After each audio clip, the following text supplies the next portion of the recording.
పాలు నువ్వు తాగు, నాకు పాలు అమ్మొద్దు, ఏం చేయొద్దు అంటే వాడు గడ్డి పెట్టలేదు, పాలు అమ్ముకున్నాడండి. నేను ఒక 15 ఎకరాలు ఒక చిన్న ఫామ్ హౌస్ మద్రాసు పక్కన కొనుక్కుని అక్కడ వ్యవసాయం వ్యవహారం ఈజీనే అక్కడ మేము చేస్తున్నాం. ఇప్పటికీ కూడా నా బాల్యం నేను అక్కడ ఆగిపోయాను. ఒక 40-45 సంవత్సరాల వయసులో ఆగిపోయాను. అట్లా బాలుడిగా ఉంటాను, చాలా చోట్ల వృద్ధుడిగా ఉంటాను, చాలా చోట్ల భీష్ముడిలా కనిపిస్తాను, చాలా చోట్ల ఒక కమెడియన్లా కనిపిస్తాను. అన్ని పార్శ్వాలు స్పృశించేటటువంటి ఒక అందమైన పాత్ర. ఒక 30 సంవత్సరాల క్రితం సత్యం గారు, మ్యూజిక్ డైరెక్టర్ సత్యం గారు నన్ను ఎప్పుడు కొడుకు అని పిలుస్తాడు ఆప్యాయంగా. మా ఇంటికి వచ్చి కూర్చొని మా ఆవిడని పిలిచేవాడితో చెప్పాడు, అమ్మా నాకు చిన్న 1 ఎకరా పొలం ఉంది, మెడ్రాస్లో చిన్న ఫామ్ హౌస్ ఉంది, అక్కడ నేను ఒక ఆవును పెంచుతున్నాను, ఒకడిని అక్కడ వాడిని పెట్టి నాయన దీనికి ఏం కావాలో ముందు బాగా దాన్ని మేపించి ఆ పాలు నువ్వు తాగు, నాకు పాలు అమ్మొద్దు, ఏం చేయొద్దు అంటే వాడు గడ్డి పెట్టలేదు, పాలు అమ్ముకున్నాడండి, అది అయిపోతుంది, ఆ ఆవును తీసుకొచ్చి తల్లి నేను మీ ఇంట్లో వదిలిపెడతాను, దాన్ని కొంచెం చూసుకుంటావన్నారు. ఆవిడ ఆనందంగా దాన్ని ఒప్పుకున్నది. అప్పుడు మా నాన్నగారు జీవించి ఉన్నారు. ఆయన ఆవును చూసిన ఆయన కపిలధేను అంటారు దీన్ని, ఈ రంగులో ఉన్న దాన్ని తీసుకురావడం అనేటటువంటిది గొప్ప అదృష్టంగా భావించు అని మా ఇంట్లో 30 ఏళ్ల క్రితం వచ్చిన ఇప్పుడు నేను ఒక 15 ఎకరాలు ఒక చిన్న ఫామ్ హౌస్ మద్రాసు పక్కన కొనుక్కుని అక్కడ వ్యవసాయం వ్యవహారం ఈ సినిమాలో మీరు ఏం చూసారో అవన్నీ అక్కడ మేము చేస్తున్నాం. దీని తాలూకు సంతతి ఎంత దూరం వచ్చిందంటే ఇప్పటికి మా దగ్గర 35-40 ఆవులు గేదెలు అన్నీ ఉన్నాయి అక్కడ. ఎందుకంటే కానీ నేను ఈ క్రెడిట్ అంతా నేను తీసుకోలేనండి. మా ఆవిడకి సంబంధించినటువంటి ఒక అభిరుచి ఇది. నేను ఎప్పుడు సంవత్సరం 2 సార్లు వెళ్తాను, తాను ప్రతి వారం వెళ్తుంది. మా మనవరాళ్ళు వెళ్తారు, వాటిని పేరు పెట్టి పిలుస్తారు అనమాట. అంత అనుబంధం ఉంది గోవుతో నాకు కూడాను. ఏ పాట పాడినా కూడా దాన్ని 1-2-3 సార్లు విన్న తర్వాత వీలైనంత వరకు తప్పులు సరిదిద్దుకొని బాగుంది అని అనుకుని వెళ్ళిపోయి సంవత్సరం తర్వాత ఆ పాట వింటే మళ్ళీ నాకు తప్పులు కనిపిస్తాయి ఇంకా. అందుకని నేను ఎప్పుడూ అంటుంటాను, ప్రపంచంలో గొప్ప కళాకారుడు ఎవరంటే చాలా తక్కువ తప్పులు చేసేవాడు, పర్ఫెక్ట్గా ఉండేవాడని ఎవరిని చెప్పలేం మనం. అయినా కూడా మీరు నా మీద ఉన్న ప్రేమ ఆ తప్పులు కూడా కనిపించకుండా మీకు కమ్మేసింది అంటే నేను మీకు చిర రుణగ్రస్తుడిని తల్లి, అంతకంటే నేనేం చెప్పలేను. తర్వాత the best comment we got was when we came out of the theatre, ఒక ఆవిడ వచ్చి శంకరాభరణం తర్వాత మేము చూసిన మళ్ళీ తెలుగు సినిమా ఇదే సార్ అన్నారు. ఆవిడ ఇంకో మాట ఉంది, సార్ ప్రతి 10 సార్లన్నా మినిమం చూస్తానండి ఈ సినిమాని. ఆవిడ దివంగతులైన ఆవిడ భర్త గుర్తుకొచ్చారు, పక్కనే వాళ్ళ అబ్బాయి అన్నాడు, వాడికి మా నాన్న గుర్తొచ్చారండి అన్నాడు. ఒక్కసారి మిమ్మల్ని హగ్ చేసుకోవచ్చా సార్ అన్నాడు. నా భుజాన్ని అతను కన్నీళ్లతో తడిపాడు. ఈ చొక్కాన్ని నేను వాష్ చేయదలుచుకోలేదు. అంత అందంగా అయిన సెంటిమెంట్ని పీపుల్ రిసీవ్ చేసుకోవడం అంటే ఎంత మొహమాచి ఉన్నారో. నిజమైన బంధాల కోసం, బాంధవ్యాల కోసం అది వాళ్ళకి మళ్ళీ దగ్గరికి తీసుకురావడానికి మేము చేసిన కృషి ఎంత సఫలీకృతమైందో ఆలోచిస్తే చాలా సంతోషంగా ఉందండి. It's rewarding literally.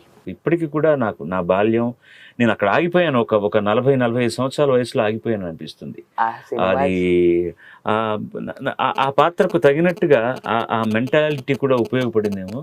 అందుకని నేను చాలా చోట్ల బాలుడిగా ఉంటాను, చాలా చోట్ల వృద్ధుడిగా ఉంటాను, చాలా చోట్ల భీష్ముడిలా కనిపిస్తాను, చాలా చోట్ల ఒక కమెడియన్లా కనిపిస్తాను. అన్ని పార్శ్వాలు స్పృశించేటటువంటి ఒక అందమైన పాత్ర అది. అవును, నిజంగా సినిమా చూసిన ప్రతి వ్యక్తి వాళ్ళకి గుర్తొచ్చే మొదటిది వాళ్ళ అమ్మ నాన్న, తర్వాత వాళ్ళ అమ్మమ్మ, నానమ్మ, తాతయ్యలు. సారీ టు ఇంటరప్ట్ యు, ఇది ఎంత మంది చెప్పారో ఇవాళ మాకు ఆడిటోరియం నుంచి బయటికి రాగానే అందరికీ మాకున్న భయం ఏంటంటే మొత్తం మీద ఇది అసలు పోస్టర్లు చూస్తే నేను లక్ష్మి ఉంటాం, వయోవృద్ధులా కనపడతాం. ఇది ఏదో ముసలాళ్ళకి సంబంధించిందిలే, ముక్కుపుడి వాసన వచ్చే సినిమా అనుకుని పిల్లలందరూ రావడం మానేస్తారేమో. ఇది యూత్. ఇప్పుడు ఈ కొత్తగా ఒక మాట పట్టుకున్నారు కదా, యూత్ కావాలండి, యూత్ కావాలండి అని. యూత్కి ఏం కావాలో ఎవరికి తెలియదు. ఇవాళ ఆ వయసులో, మీ వయసులో ఉన్న పిల్లలందరూ కళ్ళు జ్యోతుల్లా వెక్కి మాటలు రాలేక బయటకు వచ్చి మా నాన్న జ్ఞాపకం వచ్చారు సార్, ఒక్కసారి కౌగిలించుకోవచ్చా అంటుంటే, ఒక సినిమాకు ఏమిటి పరమార్థం? ఒక అందమైనటువంటి ఒక వినోద వస్తువు మన సినిమాగా తీసుకొని దానికి రకరకాల పోహళింపులు చేసేసి ఆఖరికి దాన్ని ఏదేదో చేసేసాం మనం. ఇవాళ అందరూ వచ్చి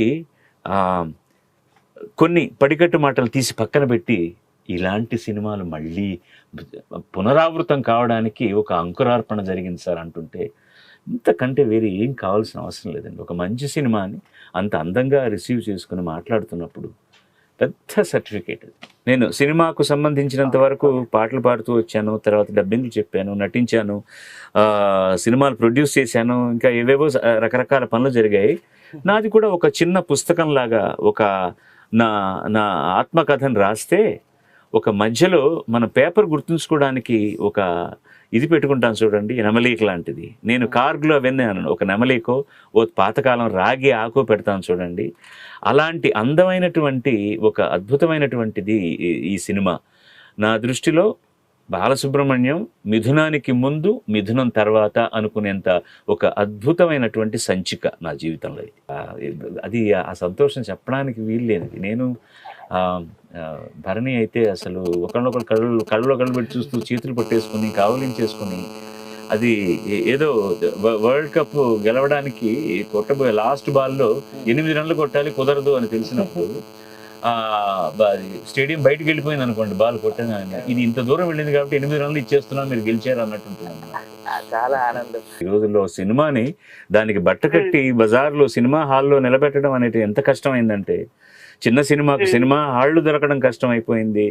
ఓ చిన్న బడ్జెట్ పెట్టుకున్నప్పుడు మిగతా పెద్ద సినిమాలతో తలతూగేటట్టుగా మేము పెద్ద పెద్ద లక్షలు ఖర్చు పెట్టి పబ్లిసిటీ చేయడం కష్టం. అందుకనే ఈ మీలాంటి వాళ్ళు మాకు ప్రచార సాధకులుగా ఉపయోగపడుతున్నారు. దానికి నేను ధన్యవాదాలు తెలియజేయాలి. ఎంతసేపు భవిష్యత్తును గురించే ఆలోచిస్తూ మన మన మన వయసు గురించి బాధపడతాం తప్ప, మనం we're always young at heart అని అనుకుంటే దానికంటే మించిన ఆనందం లేదు.